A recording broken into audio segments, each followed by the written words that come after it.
तो नमस्कार प्यारे मित्रों, बहुत बहुत स्वागत है आप सभी का हमारे यूट्यूब चैनल पे। दोस्तों मेरा नाम निखिल है और आज के इस वीडियो में बात करेंगे UG semester first CC third paper की। दोस्तों हेल्थ एंड योगा स्पोर्ट्स की परीक्षाएं आप सभी को 3 मार्च को ली जाने वाली है, जिसके लिए ये वीडियो बहुत ही इंपॉर्टेंट है।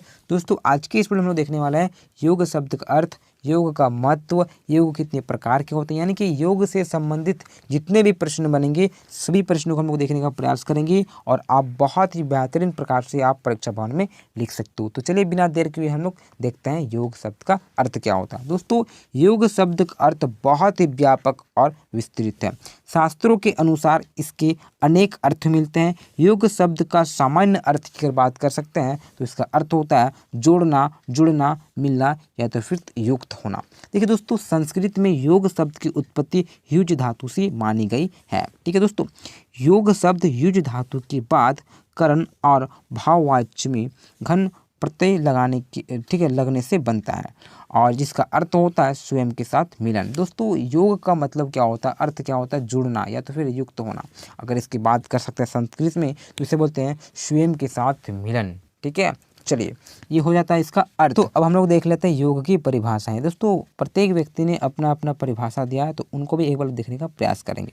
दोस्तों अगर बात कर सकते हैं यूजिर योगी के अनुसार तो इनका कहना है कि संसार के साथ वियोग और ईश्वर के साथ संयोग का नाम ही आपका योग है। यानी कि संसार के साथ वियोग और ईश्वर के साथ संयोग ही हमारा योग है। ठीक है, बहुत ही अच्छा मानना। चलिए आगे दूसरा जो है यूज समोधों के अनुसार क्या कहना है कि अर्थात ठीक है समाधि के लिए साधना के योग। ठीक है, समाधि के लिए साधना का योग, यह कथन है यूजित ठीक है समाधों के। चलिए आगे तीसरा जो है ये क्या कहते हैं, ठीक है युंग सनिमेने के अनुसार क्या कहा जाता है कि अर्थात मन पर स्वयं करना ही योग है। इनका कहना है कि अगर आप मन पे स्वयं करते हो तो यही योग है। फिर किसी का कहना है कि ईश्वर के साथ मिलन ही हमारा योग है। तो इस प्रकार की सबकी अपनी अपनी अवधारणाएं हैं। ठीक है, अपने अपने विचार है।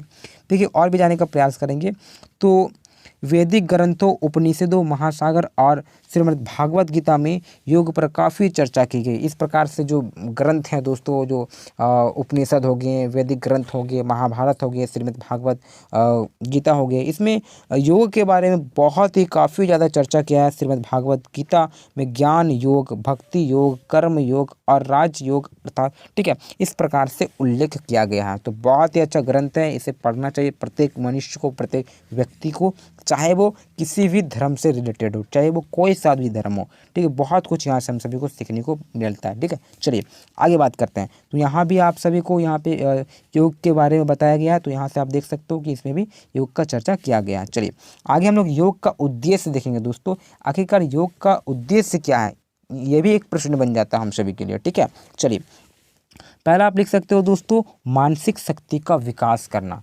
इसका उद्देश्य क्या होता है, जो हमारा योग अगर आप करते हो तो आपका जो मानसिक शक्ति है उसका विकास होगा, उसका डेवलप होगा। सेकंड जो आप लिख सकते हो दोस्तों वो लिख सकते हो रचनात्मकता का विकास करना। फिर थर्ड जो लिख सकते हो दोस्तों वो लिख सकते हो आपको तनावों से मुक्त पाना, यानी कि आप सभी अगर टेंशन में हो तो योग करें, टेंशन विमुक्त हो जाओगे। चौथा आप जो लिख सकते हो दोस्तों प्रकृति विरोधी ठीक है जीवन शैली में सुधार करना, यानी कि प्रकृति से भी जितनी भी समस्याएं हो रही वो भी आपको सुधारे। योग करने से बहुत कुछ नाना प्रकार से चीज़ें आपको समस्या का हल मिल जाएगा दोस्तों। फिर आप 5वां नंबर में लिख सकते हो बृहत यानी कि दृष्टिकोण या फिर विकास करना। छठा आप लिख सकते हो दोस्तों मानसिक शांति प्राप्त करना, यानी कि मन में भी शांति, आपका जो मानसिक संतुष्टि है योग करते हो तो वो शांत हो जाता है। चलिए सातवां आप लिख सकते हो दोस्तों कि उत्तम शारीरिक क्षमता की विकास करना, यानी कि देखिए शारीरिक क्षमता भी आपका बहुत ही अच्छा बना रहेगा। आठवां आप लिख सकते हो शारीरिक योग ठीक है रोगों से मुक्त करना, यानी कि अगर आप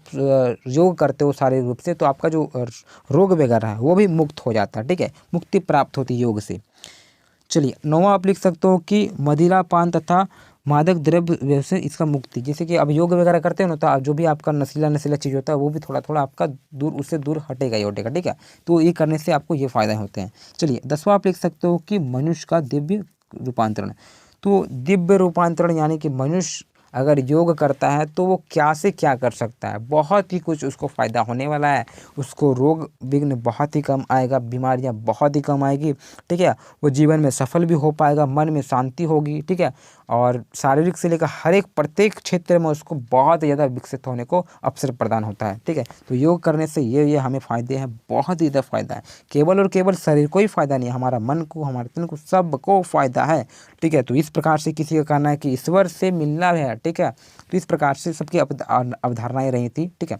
अब देखेंगे योग के प्रकार कि आखिरकार योग होते कितने प्रकार के, ठीक है दोस्तों। तो कितने प्रकार के होते हैं, तो भारतीय योग शास्त्रों के ने योग को 8 प्रकार से बतलाया है।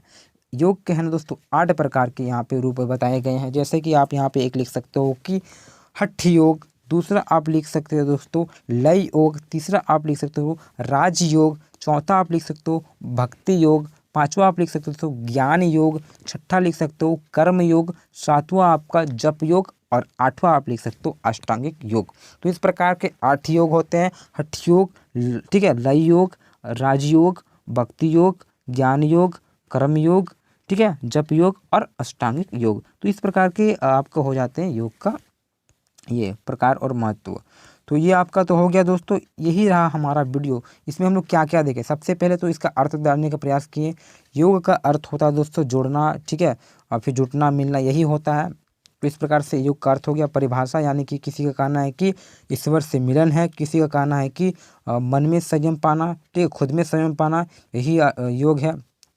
और इसकी चर्चा वेदों में भी की गई है। इसका उद्देश्य क्या है दोस्तों कि मन में शांति प्राप्त करना, ठीक है। और टेंशन अगर आप सभी का मस्तिष्क में है तो योग करें, वो भी आपको मुक्ति मिलेगा। यानी कि नाना प्रकार की चीज़ें जो भी मैंने बताया वो आप लिख सकते हो, ठीक है। फिर योग के प्रकार देखें दोस्तों, ये 8 प्रकार के होंगे। तो बहुत ही छोटा सा वीडियो में मैंने बहुत ही काफ़ी चीज़ आप सभी को समझाने का प्रयास किया है, क्योंकि देखिए जो भी बुक्स पढ़ते हैं ना तो बहुत कम समझ में आता है। और मेरा क्या होता है कि मैं आप सभी को पूरा का पूरा सपोर्ट करता हूँ और सारा कुछ समझाने का प्रयास करता हूँ, ठीक है। तो इस समझाने के लिए मैं आप सभी से एक रिक्वेस्ट करना चाहता हूँ, आप अपने मित्रों के साथ शेयर करें, ठीक है। वीडियो को जब तक शेयर नहीं कीजिएगा तो मज़ा नहीं आएगा, क्योंकि व्यू चाहिए हमें ना। तो आप शेयर कीजिए दोस्तों, और इसी प्रकार से हम लोग दूसरे वीडियो मिलते हैं। उससे पहले अगर आप सभी ने मुझे इंस्टा पे फॉलो नहीं किया तो कर सकते हो, मैं लिंक डिस्क्रिप्शन में डाल देता हूँ। साथ ही साथ आप मेरे टेलीग्राम चैनल को भी ज्वाइन कर सकते हो। और दूसरे वीडियो के लिए प्यार से कमेंट अभी से ही कर दें, क्योंकि जिस तरह आपका कमेंट आएगा उस तरह मैं वीडियो बनाऊंगा। तो इसी प्रकार से दूसरे मिलते हैं। जय हिंद, जय भारत।